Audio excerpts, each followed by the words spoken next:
So, Rachel, my vacation lasted, I believe, 8 hours. Wait.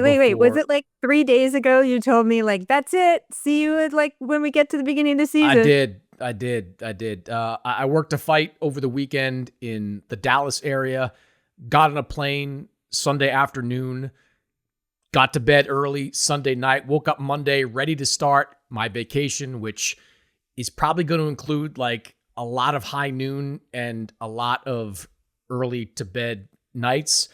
Your But I, vacations are not like my vacations then. yeah, a little bit different for now anyway for me. But I had to, I couldn't not weigh in on the stuff that's happened over the last couple of days. I think the Chris Paul signing Did was it? the straw that broke the camel's back. Like That's what I put could you have, over the edge.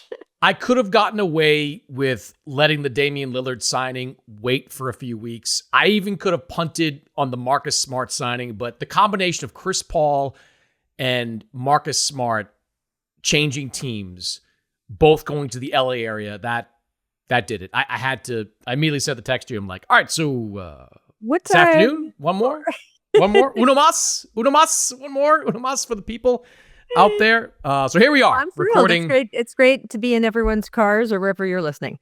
Exactly. So here we are, late Monday afternoon, ready to talk about some of the stories that broke over the weekend, the stories that broke really in the last 12 hours. But let's go back a couple of days, Rachel, because I mentioned Damian Lillard, and let's start there. Damian Lillard, the Blazers icon, is headed back to Portland. 3 years, $42 million deal, player option in the final year of that contract. He is going to make $70 million next season when he is not expected to play a minute between the Blazers deal and the money he will make from the Milwaukee Bucks. 2 years ago, Dame forced his way out of Portland because he wanted a chance to win a championship. What was your reaction to his decision to go back? Well, I'm thrilled. I'm thrilled for everyone involved. I'm thrilled for Dame because, yes, of course, and a lot's been made of this, and it's a huge factor. His family is in Portland, and being away from his kids has been so difficult for him. He did want to get out of Portland because they were going in an extremely different direction at the time, if you remember, from being at a championship level. They were basically rebuilding. Of course, he would want out of that. And it just became kind of nasty because he wanted to go to Miami. The Blazers wouldn't even speak to Miami because they didn't want to be handled like that. So therefore, they sent him off to Milwaukee, which was a good pairing with Giannis. Obviously, they didn't send him to a wasteland, but he just, had never been in a place with that kind of weather, is what he had said. I mean, obviously, every city's different. And just being away from his kids was just too hard, and he was depressed, and it sucked. And so that's a huge thing for him. But also, it's a little bit of what we've been talking about all summer, what I keep saying about Giannis and Milwaukee and some of the, Steph and Golden State and what Kobe had in Los Angeles and what Devin Booker appears to have in Phoenix, which is just this idea that sometimes being a very, very special part of an athletic community and connecting with fans the way Dame and the Portland Trailblazers fans did, that's just as important as a bunch of the other stuff. So I'm happy for the organization on that side too, because Dame's going to be a huge draw. Even when he's not playing, he's going to be a huge draw. People are going to feel better about the team, seeing him on the bench, that kind of thing. And then when he does start playing next season, I think it's going to people are going to be so thrilled, whatever condition he's in, however he comes back from this injury. I think people are just going to be so thrilled to see him. And I think it's really special. And the $70 million for not playing a lick doesn't hurt. I mean, Sports Illustrated is not paying either one of us that, which is really a shame. Not even close, unfortunately, but we'll take what we can get. You're right about the family side of this. This was entirely a family-driven decision for Damian Lillard. He has 3 kids that remained in the Portland area after he was traded to Milwaukee. And you go back to last year, early 2024, I spent some time around Dame when he was on the road, when he was in Milwaukee, and I talked to him for an SI story. And one of the things that kept coming up, and Dame, to his credit, is an incredibly forthright guy when you get him in that kind of setting. He talked a lot about kind of the loneliness of his time in Milwaukee. He wasn't complaining about it. He said, "Look, I'm an adult. I made this decision. I'm perfectly content with the outcome of my decision. But for the first time, he was waking up in his home city and not being around his 3 kids. He talked about not just the kids, but like the family and friend infrastructure that he had in Portland. People that he was around every single day, off days, after games. He had a routine going down there. I think he really missed that. And it's clear that his feelings about that overrode any feelings he might have or desire he might have to win a championship, or at least compete for a championship, because there were several championship level contenders that checked in with Damian Lillard and made it known that for this type of price, this mid-level exception-y money, they were very interested in talking to him about a new deal. But in his mind, it was more important to go back to Portland. He was going to be in Portland anyway. Like, he was planning on rehabbing in the Portland area regardless. Now, and look, I also think the Blazers, with or without signing him, were going to be willing to let him rehab in their facility, use whatever he wanted with that team. But now he will do it under the supervision of the Blazers medical staff. He will do it with all the infrastructure you need as an NBA player. So all that was clearly really important to him. And look, for the Blazers, this is a great story, to your point. Like, it undoubtedly energizes a fan base that could use a jolt of energy. I mean, paying Dame to rehab at your facility, that works for the Blazers. I'm not 100% sure the sense it makes from a basketball perspective. Like, I just, next year, in the 27-28 season, Dame's going to be 36 years old. Yes, I guess he can be a veteran mentor on that team. He can be a ticket seller on that team, but that's not a team. And we can get into what the Blazers might look like in the next couple of years.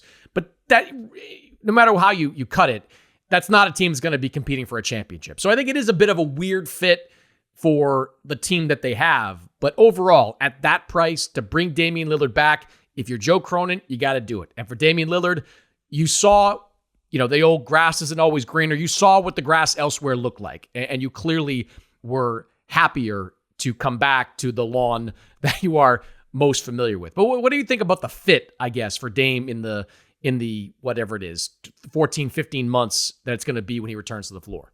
Yeah, I mean, I think the whole roster is a little Frankenstein, right? I mean, you've got pieces kind of all over the map. We talked about Jan Hansen in the last podcast, and that's great. And was really impressed both of us at Summer League. But then you've drafted centers 2 years in a row. Like, there's just a lot going on there that doesn't quite fit together. Look, I trust Chauncey Billups. I think he's one of the best coaches and will make what he has work. I do wonder, when you talk about, I don't really understand what their vision is or what they're doing. I mean, if you look around the West right now, I'm not saying anybody's giving up. I don't think Portland's like throwing up his hands and saying, well, the Thunder are here, the Nuggets are here, the Timberwolves are here. We're not gonna even try. I don't think that's happening. But I wonder if there is a little bit of, let's get a team that is kind of like those CJ McCollum Dame teams in the last decade, where it's like a team that the fans and the players feel good about, and that we will compete as hard as we can. And since we are probably not going to be title contenders in the next year or two anyway, let's create an environment that feels like this is a fun, functional basketball team. And more than the actual fit of each component on the roster with each other, I just think that that's not a dumb idea, that if you are not in a position to be like, we are a title contender this year and we're one piece away, which they were not, by the way, that you could say, okay, this is going to get us maybe in the middle. And that is a good stepping stone for where we eventually want to be.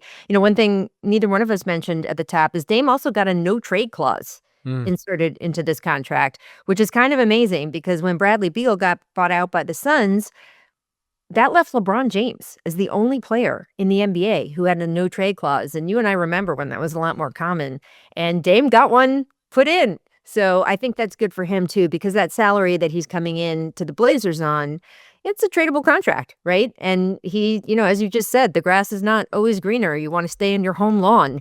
And that would take a lot of huevas for Joe Cronin to trade Damian Lillard. Like, but would take some real...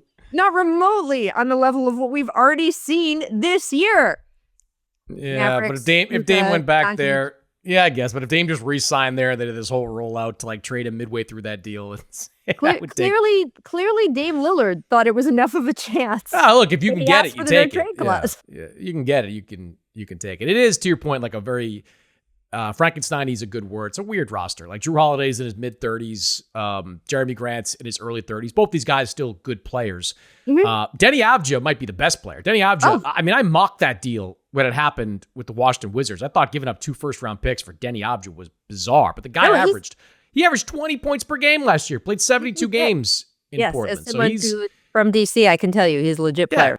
He's a legit player. So I guess, to me, it's like, I'm curious to see what this team looks like in the summer of 2026, right? Like when Dame's poised to make his return, because next year, look, Shaedon Sharpe put up some numbers, but not the most efficient numbers. Scoot Henderson has not been good. Like, let's just put it that way. He's not been good. He's not lived up to the expectation they had for him, drafting him number 2 overall. They need him to take another step forward. If both those guys take big jumps next year, then maybe Dame could walk into a team that's kind of interesting, that could compete for a play-in spot in the Western Conference. And then, like, if we're fast-forwarding a little further, Dame, when I talked to him years ago, he's a guy that's going to play, I think, till the wheels fall off. Like, I think he's going to, he loves the game, and he loves to play, and he still believes he's a high-level player. If he gets the summer or the offseason of 2027, and he can opt out of that contract, then maybe he does it. Maybe he does it and goes down to play for Miami or Boston or any of these other contenders that showed an interest in him in the past. Maybe it's like San Antonio at that point is maybe, but like there's a reason there's a player option there. I think it's not just a straight 3-year deal. No, of course. And again, to your point, if you can get it, you ask for it, right? So he got it. But this idea and the way you phrase it is great about the grass being greener. I just wonder what the money these guys are making now too. I mean, $70 million for not playing isn't bad. I wonder if they're just able to take other factors into account. And I just personally, knowing Dame as well as I do, I can't see him leaving Portland again for a possible chance at maybe a title. And honestly, in any team, even ones that we consider favorites, that's all it is, right? A team is one injury away. It is one bad bracket away from not being able to do it. And I just think taking that chance is something that we might see some players choose not to do anymore. I mean, there were teams that wanted Bradley Beal. The Clippers, by the way, we'll talk about them. I think they're actually going to be a super interesting team next year. But I just think that these guys know that if they go to, quote, the best, most favored contender there is, unless it's the Steph Curry, Kevin Durant teams of the late 2010s, it's still a dice game. Yeah, I don't see Dame playing it. I just feel that he is take the player option. You never know. I think with the no trade clause, the player option, my guess, and I have not talked to him about this, is there's still some lingering distrust of Cronin and that front office. And even though they've made up, I think there's a little bit of show me. And he just sort of wants the options not to get screwed over. But I don't see that as necessarily, man, he's going to look around in a couple years. I would be very surprised if Dame Lillard does not retire as a Portland Trailblazer. See, that's where we might, I don't know. Like the question I would ask Dame, if he made an appearance on the podcast, he's always welcome. Or if he has a press conference, which I'm sure he will, I would ask, is this the last uniform you're going to wear? Is this the last team that you're going to play for? I'm going to guess it's not going to be a definitive yes. And maybe there's a lot of reasons for him saying that, but I'm going to guess that, look, if he comes back to Portland in the 26-27 season, he contributes, he helps them compete for a play-in spot. I'm going to guess there's going to be some thoughts in his mind, be like, I can still play. I want a chance to win a championship. My relationship with Portland is pretty good. I'd be leaving on good terms if I just walked away after that. I think there's a lot of scenarios that see him play for somebody else, because I think he can play, or probably will try to play. We'll see what this Achilles injury does. It might change everything. But age 37, age 38, maybe even age 39, I could see him in the NBA, playing for a contender. And it'll be a contender of his choosing. He'll be able to hit free agency, go where he wants to go. If he wants to play in Miami, if he wants to play in LA, if he wants to play anywhere else, he will be able to dictate where he wants to go. So I'm keeping the door open on that one in particular. Here's what I would like to institute on this podcast, because I feel like I missed my shot with being correct on Giannis. Thank you very much. Although the summer Okay, is not not over. going The down summer, that rabbit hole. this summer is not over. To your point, but I'd like to institute maybe a series of $1 bets, something low stakes, Okay. and I'd like to $1 bet you that Dame Lillard will retire a Portland Trailblazer, and we can see what happens. $1 bet will account for inflation too. Could wind up being like $1.30 in Sure. 2 years. We'll do that. $1 bet, lock it in on the table. All right, good. All right. Another player returning home in a roundabout way is Chris Paul. Chris Paul this week agreed to a 1-year deal with the LA Clippers, his 21st season, and we believe likely his last season. We knew that Chris was looking to land a deal with a team in this area. It surprised me when he said a few weeks back that, all the stops he's made since LA, his family has stayed in the LA area. Oh, yeah. I didn't know that the entire time for sure. they had stayed while he was bouncing around. So you knew he wanted to be back either in LA. I think Phoenix was a potential landing spot. But he lands with the Clippers. He reunites with James Harden. Who would have thought that was going to happen? Former teammate in Houston. And he joins Bradley Beal and John Collins as new additions to this Clippers rotation. So Chris Paul was someone who played 82 games last year, Rachel. Woo-hoo! Started 82 games last year. Yep. What kind of impact do you think he has on the Clippers? Yeah, I mean, just Chris Paul's family situation is interesting. When he got traded to Houston or went to Houston, I can't even remember at this point. He did move his whole family there, and they bought a house, and they 100% intended to just be there for the duration. And it was a little bit of a tough move for his kids, who are older than, say, Damian Lillard's kids, and had to be pulled out of school and all of that stuff. And he got dealt from Houston, and he felt a very underhanded way. And suddenly all this that he had done was for nothing, and that his family had been through. And his wife is an incredibly accomplished and smart person who had her own life here in Los Angeles. And I think they just decided as a family, okay, I'm not going to have as much control over where I go. The reason Phoenix worked out with all of this was, that commute home from Phoenix to LA is not terrible. It's not like commuting back from the East Coast. But I think even now, I mean, I talked to him in a bunch of his last stops, even in San Antonio. He just said he was missing so much of the stuff that, you want to be there for as a father, because even if you can commute back and forth, like, you're not there some days. And he didn't want to miss it. Your kids are only at home once. And I think it's kind of cool, by the way, that Chris Paul is talking about that Damian Lillard is talking about that. It's interesting. Dwayne Wade published that book, Fatherhood, a few years back. And one thing he talked about is that in the NBA, when he came into the league, there was such a negative portrayal among NBA players of Black fatherhood. And, so-and-so has this many children by this many mothers and this, that, and the other. And one thing that Chris Paul and Dwayne Wade and LeBron James talked about as they all started to have kids was it was important to them to really be there for their kids. LeBron didn't have a father growing up. Chris Paul had the best father growing up. And for both of those reasons, they wanted to really be there for their children. And that Dwayne talked about in his book that he wanted to change that image for people by example in the NBA. And we have seen Chris, in this case, Dame, just so many guys make a big deal about wanting to be there for their children, even when they can earn millions of dollars somewhere else. I think that's pretty cool. And I think that that's a pretty big sea change from when you and I came into the league. And so it's nice to see Chris making that decision. And in terms of what he can do for the Clippers, I really think it's about orchestrating, the second team when he comes off the bench. Harden is masterful at that and underrated at this point, in my opinion. And that Chris can do the same thing with the second unit. I just think that's, I think that's going to be a huge asset. He and Ty Lue are going to work great together. And as you said, he's become a durable player now.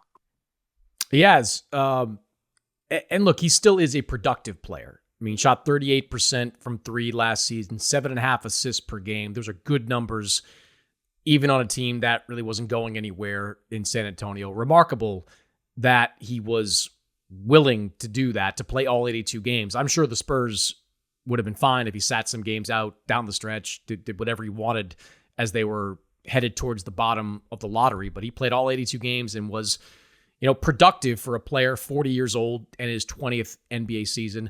Look, on paper, I really like this Clippers roster, right? Like, I think John Collins makes sense. Bradley Beal replacing Norman Powell makes sense. Chris Paul leading the second unit makes sense.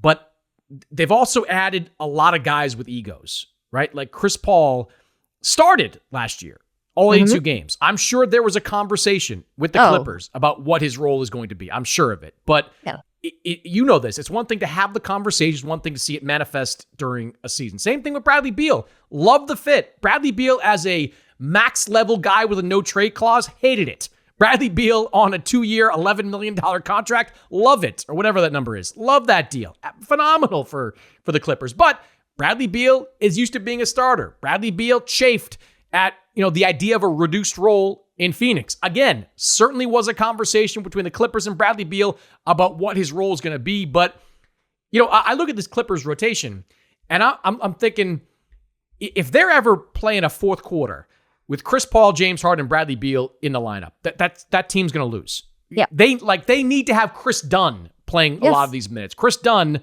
is the best defensive backcourt player that they have, one of the best defensive backcourt players in the entire league. So, is it going to be okay with Chris or Beal that they're sitting down the stretch in the fourth quarter when James Harden's playing alongside a Chris Dunn to make sure you had enough defense in that rotation? Does that worry you at all with this group? Because, Rachel, a lot of times, we've seen a lot of examples of teams that look really good on paper when they sign these guys that are veterans that are taking less money, and here they come into that mix. And I don't want to say more often than not, but at least half the time, I think it doesn't really work. It turns out the chemistry just doesn't mix. Yeah, I think there's a couple factors here. First of all, I don't want to jinx anyone. I'm knocking on all the wood. Kawhi Leonard doesn't play full seasons anymore. Yeah, and that's the ball game right there. Kawhi's health.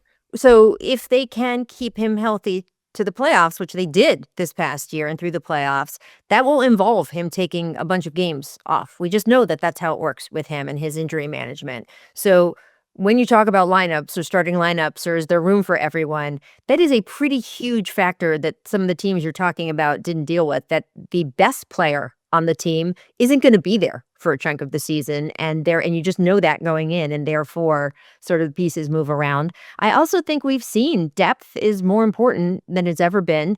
The two teams that got to the finals were built on depth and needed that depth and beat other teams using that depth. So I don't think the Clippers feel they can have too many good players here.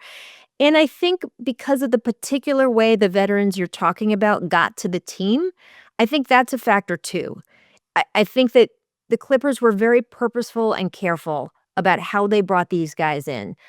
Bradley Beal, as you know, they went around, Mark Bartelstein went around and talked to a bunch of teams and really thoroughly interviewed everyone involved, and in fact, spoke extensively. The reporting is a half hour with James Harden, and James, of course, then made the pitch to Brad himself, how they're going to use him. Exactly. So there's just no surprises there. And I certainly wouldn't be surprised if Beal starts a big section of games and then plays on the bench. I think what he bristled at being on the bench in Phoenix had as much to do with the fact that it seemed like they were putting him there to make him angry and ask for a trade. I mean, that's all they wanted. They wanted him to ask for a trade. They kept kind of pushing him, nudging him, and disrespecting him to ask for a trade so they could get him off their books. And he just wouldn't do it.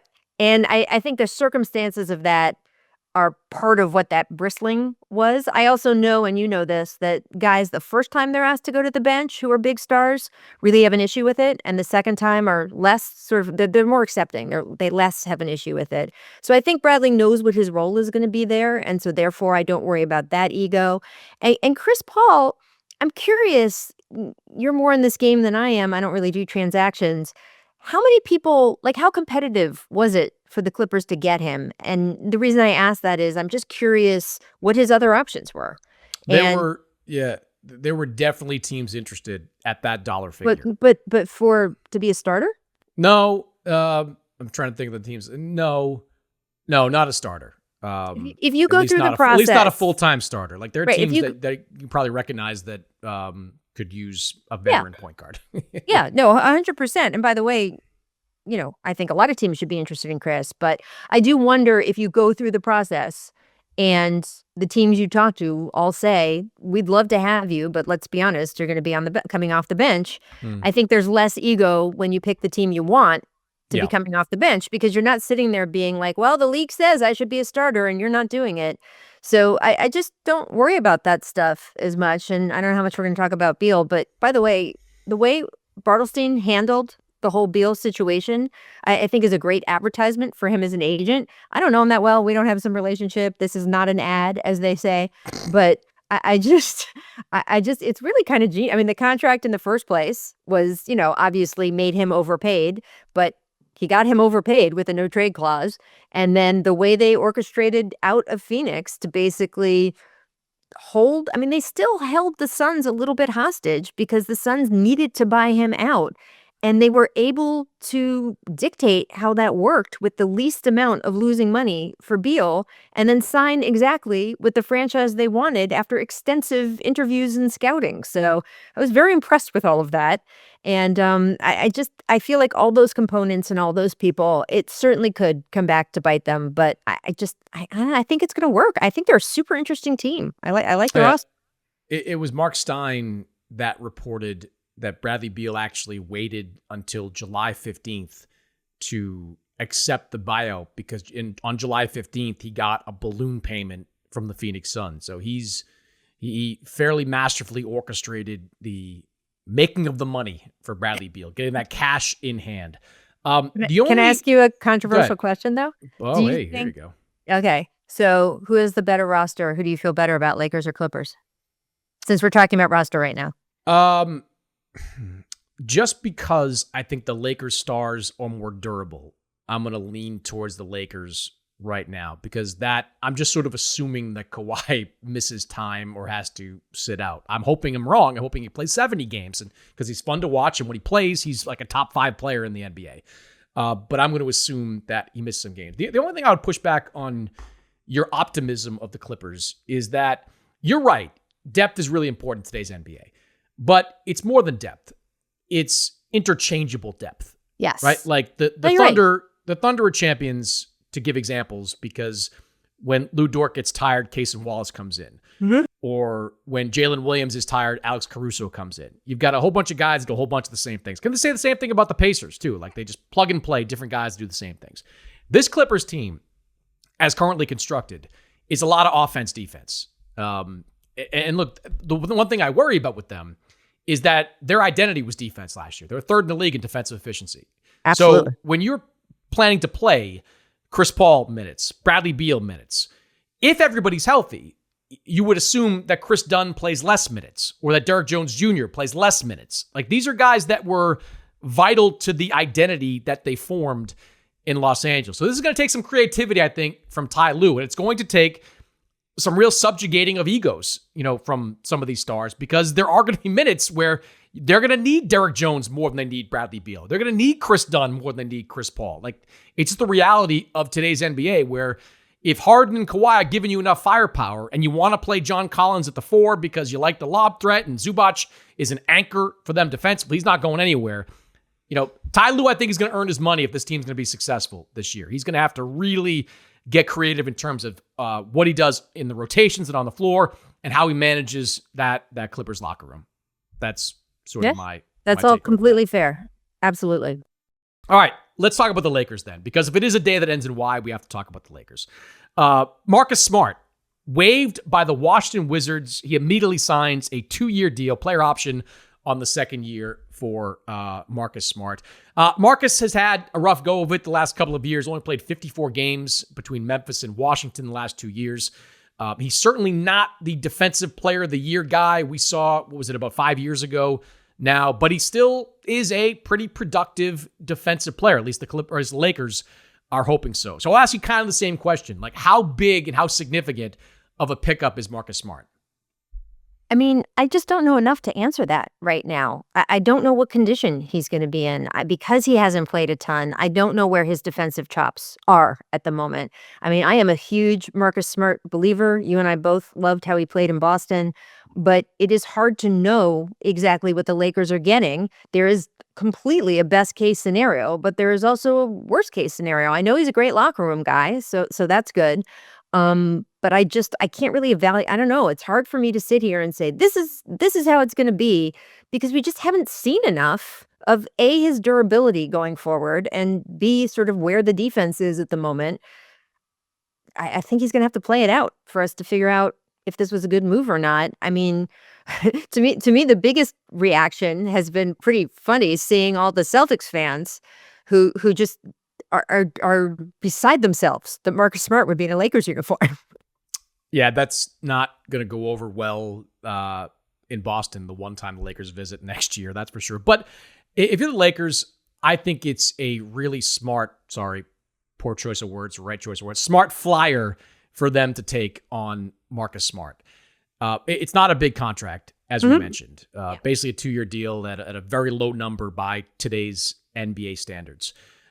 No doubt Marcus Smart has lost a step defensively. I don't think at this point of his career he's quick enough anymore to defend pure point guards or the faster guards in the conference. I'm talking about guys like De'Aaron Fox, Shai Gilgeous-Alexander, Steph Curry, Anthony Edwards, Jamal Murray.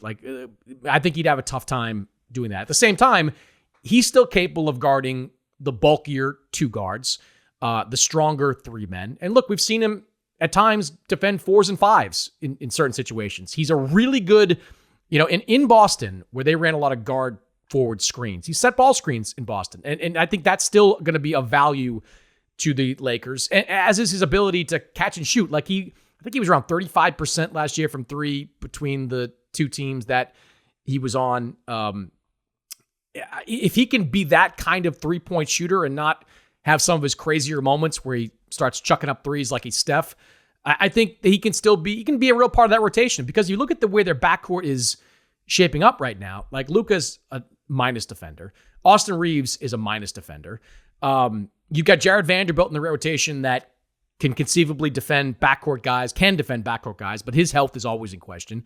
You get Marcus Smart, and look, if you can squeeze 60 games out of him next year and he's able to be like 75% of the player he was in Boston, that's a guy that's going to play real minutes for you. That's a guy that might even start for you. If you do like a 3-ish guard lineup with Smart, Reeves, and LeBron Luka on the perimeter, and play LeBron more at power forward, whoever at center, I think you've got a decent mix there. I think it's an ad. It's a significant ad, I think, for the Lakers if Marcus Smart can give them something. I think the one downside, though, is, you went to a lot of Lakers games, so did I.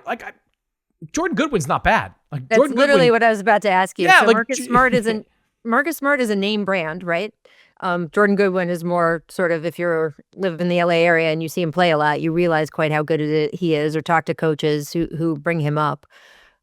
Is the Marcus Smart acquisition good enough for you that you're going to match that up against Jordan Goodwin? I don't know. Somebody is going to scoop Jordan Goodwin up, and I'm curious to see how he plays next year. It's probably going to be a situation where he's going to play an enhanced role, so we're going to get the real breadth of Jordan Goodwin's talents. Marcus Smart, I think, is more versatile defensively, certainly.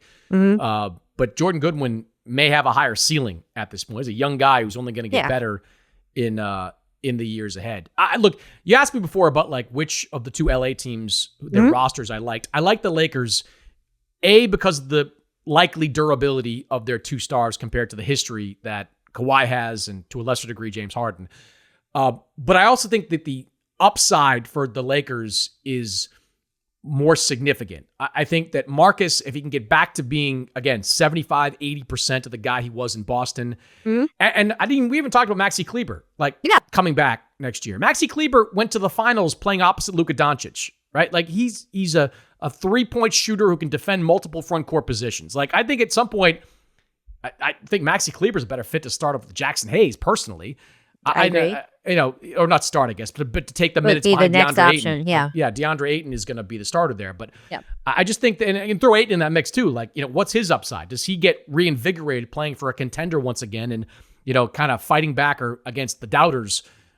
I've been among them that believe he's not, he's not as good as the numbers that he's been putting up. But Kleber coming off the bench, Marcus Smart either starting or coming off the bench. It's not bad. If that team was in the Eastern Conference, we'd be talking to them as a top 4 team. That's I know it's the West and it's going to be a rock fight every game, but I look at that team and I say, all right, I can see them being a top 5 team in the West to finish the regular season. Yeah, 100%. No, I think it's super interesting, and I just need to wait a little bit to see what Marcus is bringing to the table at this point in his career. But you and I know how gritty he is, how much effort he's going to give, how good he's going to be in the locker room. And if there's anyone who can maximize him in whatever current state he's in, that's JJ Redick. I mean, I just think he's going to use him in exactly the right way. So I'm fascinated. I think both teams, I mean, it's a hard question only because both teams are really set up in an interesting way. And, we talked last week about, I just don't believe LeBron James is leaving the Lakers. If you're talking about a team that can compete now, the Lakers, I mean, they might not be favored, but you never know what happens with teams as you go through a season and injuries and this and that. No one expected the Pacers to be in the finals. If you told me at the end of the year the Lakers were in the finals because of, by the way, I just want to make this caveat, because of what might happen to some of the other teams, it's not crazy. Right. So I don't believe LeBron is going anywhere. And I think part of the reason is this is a team that has a really super interesting roster, and Marcus Smart adds to that. This is the year, and I feel like we say this every year, but this is the year that if I'm Rob Pelinka, if I'm JJ Redick, I'm sitting down with LeBron and I'm saying, you're maxing out at 65 games this year, and you're maxing out at 30 minutes per game this year. Like, if you're going to give yourself a chance, you've got to get the very best of LeBron James in the playoffs. And I know he wants to play Rachel. I know he'd play all 82 or 79 of them, whatever it may be. And I know he wants to, when he's out there on the floor, he doesn't want to play on any kind of minutes restriction. But we've seen that he can run out of gas the last couple of years when you get into the postseason. And for every series is going to be a street fight, for the Lakers and for every other team in the conference. I would say, look, we'll get you to, if you really care about all NBA and that stuff, we'll get you to 65 games, but that's it. Like, that's it. We're stopping it right there. We've got to give you 17 games off to make sure that you're, I think my math's right there. Yeah, 17 games off to make sure that you're as rested as you possibly can be. And I'm sorry, but 30 minutes a game is your ceiling. We want to keep also your minutes in the 20s. Like, he's age 41. He's in age 41 season. Are you with me on that one? Like, you've got to have a conversation with LeBron to say, hey, man, we've got a pretty good team, we think. We've got Luka Doncic, who strapped the team to his back and got him to the finals 2 seasons ago.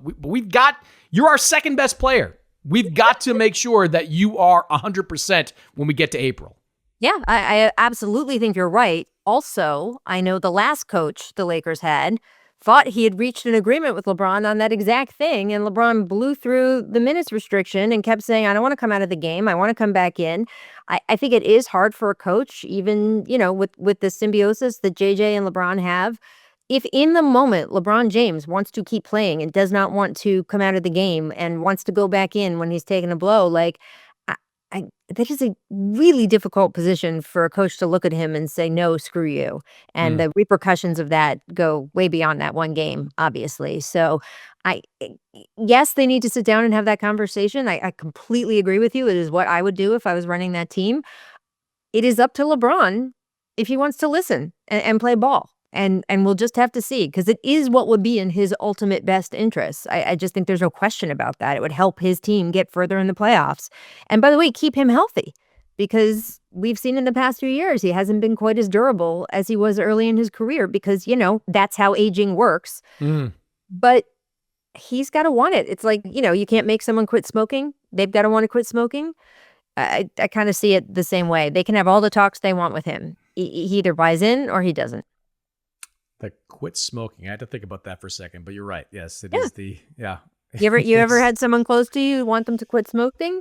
It's not going to happen until they want to. Yeah, I agree with that. I was going to ask you about Kuminga, but I honestly have nothing to say about him. Like, I was texting like 3 or 4 people before we came on the air about like anything they had heard about Jonathan Kuminga, and I got some variation of all quiet. Heard nothing going on there. My guess still with Kuminga is that he and the Warriors agree to some kind of short-term deal. I think it'll be longer than 1 year because I think he wants, and his people want to save face on a new deal there. But, the smoke around the Sacramento Kings, I don't think that's going anywhere. Yeah. I think Brooklyn had some interest for a minute, but I don't think that's going anywhere. A team like Washington, where it would make sense, is prioritizing cap space more than anything else. especially giving Kuminga any kind of long-term deal. The other guys like Quentin Grimes, Josh Giddey, I'm pretty sure they re-signed as well. Kuminga was kind of the outlier there, that he's such a really good young talent, and the Warriors really don't see him as a long-term fit.